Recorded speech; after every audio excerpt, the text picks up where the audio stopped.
Listen, you've got to embrace your life. I know there are some parts of your life you don't like.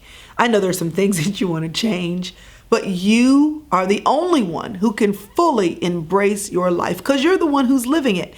Yeah, you need to fight for your life. Yes, you need to look at your life to see what's worth fighting for. And whether you like it or not, you've got to embrace your life. I was in my first apartment and it was 800 or so square feet. It had 2 bedrooms and 2 bathrooms. And I remember telling someone that when I get a couch and when I get a kitchen table and when I have a coffee table and when I have a nice sized TV, then and only then will I invite people over to hang with me. And one of the folks I shared that with said to me, well, why would you wait? Your life is happening right now. Embrace the life you have right now while you work for the life that you want later. And so I took that advice.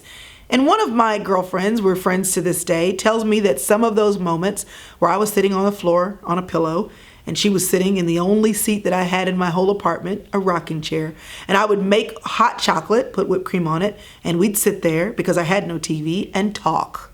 Those are some of the best memories that she has of our friendship.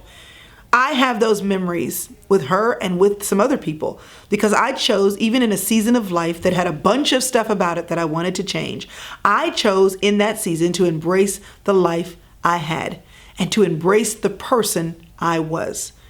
Listen, you might be working on changing some things about your outward appearance, your inner health, or maybe even just about the life that you're living, where you live, what you're driving, the job that you have, the friends that you keep.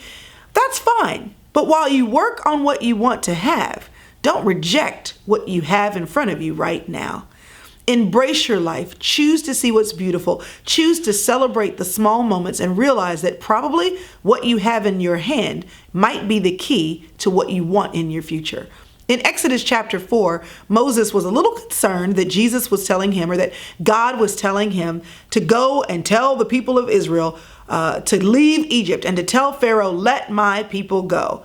And he said, are you sure? Are you sure you want me to do that? I don't know that I'm equipped. I don't know that I'm ready to be the leader of a whole nation of people and to lead them out of captivity and into freedom.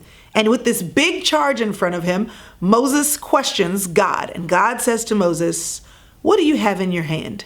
And Moses had a staff.